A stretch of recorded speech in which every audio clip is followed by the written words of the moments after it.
Assalamualaikum warahmatullahi wabarakatuh. Anak-anak yang berbahagia dan Bapak sayangi, semoga pada hari ini kita semua selalu sehat walafiat dan selalu dalam perlindungan Allah Subhanahu wa taala. Anak-anak yang berbahagia, sebelum kita belajar, marilah kita bersama-sama berdoa mulai. Rabbi zidni ilma warzuqni fahmah. Amin. Untuk kali ini kita akan belajar lanjutan yang kemarin, yakni mengakui nama-nama Allah Subhanahu wa taala yang indah dalam kehidupan sehari-hari.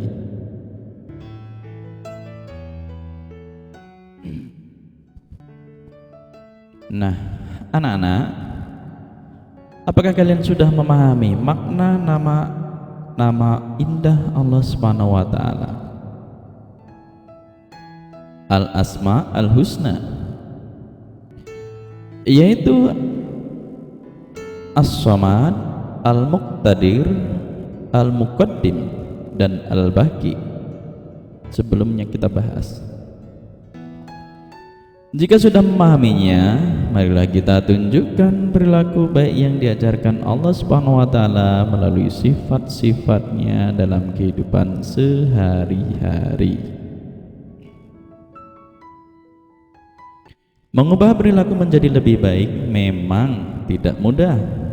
Perlu kejujuran, usaha yang sungguh-sungguh, disiplin, dan penuh tanggung jawab. 1. Mengakui sifat As-Samad. Ayo anak-anak mengulang bacaan dan makna makna As-Samad hingga hafal. Mengulang-ulang bacaan Al-Asma Al-Husna merupakan perbuatan mulia. Mengulang bacaan Asma Al-Husna menjadi doa. Bukankah makna As-Samad adalah yang maha dibutuhkan? Lihat ayat kedua Quran surat Al-Ikhlas, yaitu Allahus Samad. Artinya Allah Subhanahu wa taala tempat meminta segala sesuatu. Jadi kita pun harus selalu mohon bantuan hanya kepada Allah Subhanahu wa taala. Apa yang dapat kita terapkan dari pengakuan atas sifat As-Samad?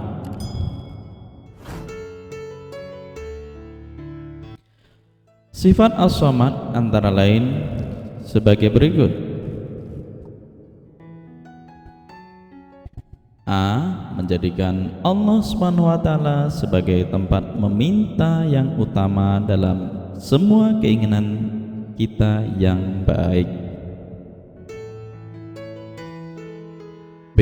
Berusaha menjadi orang bermanfaat bagi orang lain dalam kehidupan sehari-hari. C. Berusaha membantu teman di sekolah ataupun di rumah dengan tenaga, pikiran, dan tutur kata yang santun.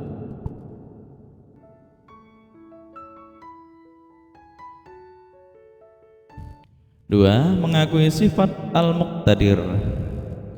Bacalah berulang-ulang lafaz dan makna Al-Muqtadir hingga hafal. Arti Al-Muqtadir adalah maha kuasa atau maha menentukan. Segala makhluk ciptaan Allah Subhanahu wa taala yang ada di atas dunia ini hidup, bergerak atau mati atas kuasa dan ketentuan Allah Subhanahu wa taala. Anak-anak, pernahkah kalian merenungkan tentang bentuk tubuh kita?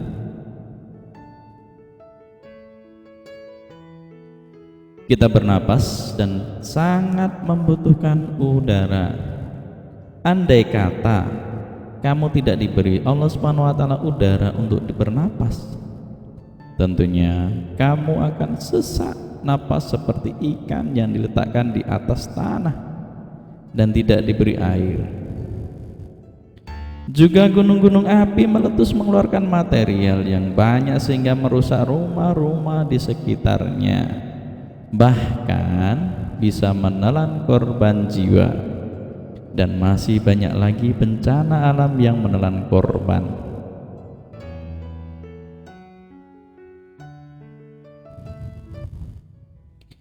Bahkan bisa menelan korban jiwa dan masih banyak lagi bencana alam yang menelan korban. Semua peristiwa tersebut terjadi atas izin Allah Subhanahu wa taala. Allah Subhanahu wa taala mudah saja untuk menciptakan dan juga untuk menghancurkannya. Cermati Quran surat Yasin ayat 82 berikut ini.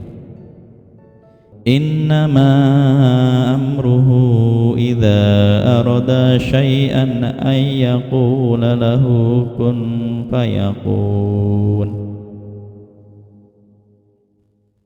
Artinya, sesungguhnya urusannya apabila dia menghendaki sesuatu, dia hanya berkata kepadanya, jadilah, maka jadilah sesuatu itu.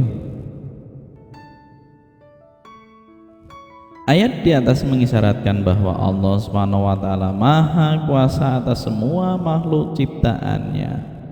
Bagi Allah Subhanahu wa taala mudah saja untuk menciptakan atau menghancurkannya. Oleh sebab itu, marilah kita terapkan sifat Al-Muqtadir. A. Menjadikan Allah Subhanahu wa taala sebagai tempat berlindung. B. Berlomba-lombalah untuk mencari amal kebaikan karena kita tidak tahu kapan bencana datang. Dan C. Dan lain-lain. 3. Mengakui sifat Al-Muqaddim. Ayo anak-anak, bacalah berulang-ulang bacaan dan arti Al-Muqaddim hingga hafal.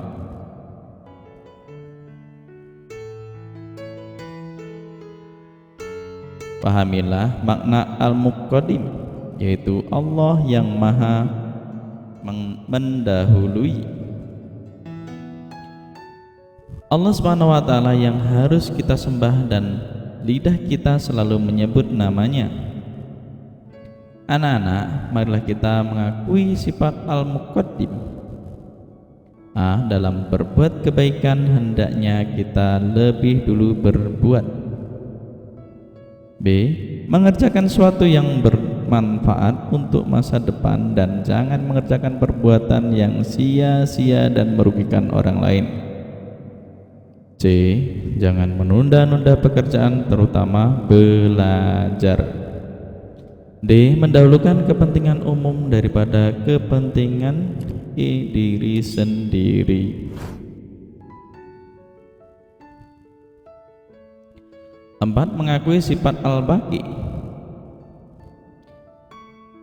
Ayo anak-anak, baca berulang-ulang dan makna Al-Baqi hingga hafal. Pahamilah makna Al-Baqi, yaitu Allah Subhanahu wa taala yang maha kekal. Allah Subhanahu wa taala yang maha kekal menjadi tumpuan harapan kita. Pernahkah kalian membaca kisah Nabi Ibrahim alaihissalam yang mencari Tuhan untuk disembah?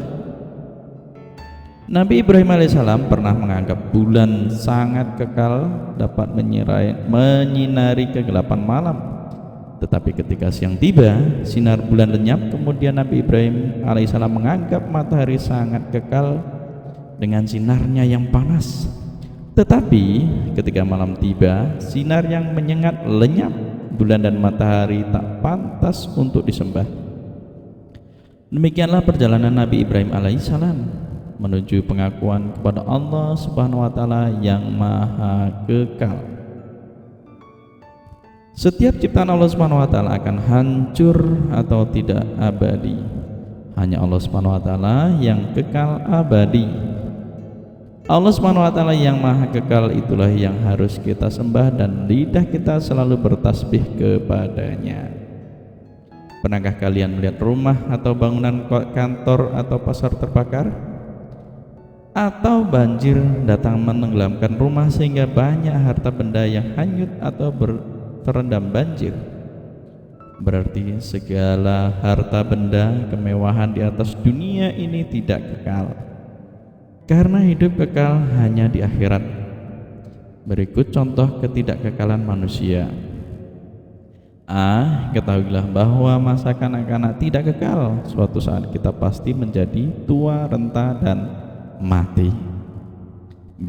Waktu yang ada akan cepat berlalu dengan beredaran bulan dan matahari. Demikianlah materi kita pada hari ini. Kurang lebihnya Bapak minta maaf pada Allah, mohon ampun. Akhir kata, assalamualaikum warahmatullahi wabarakatuh.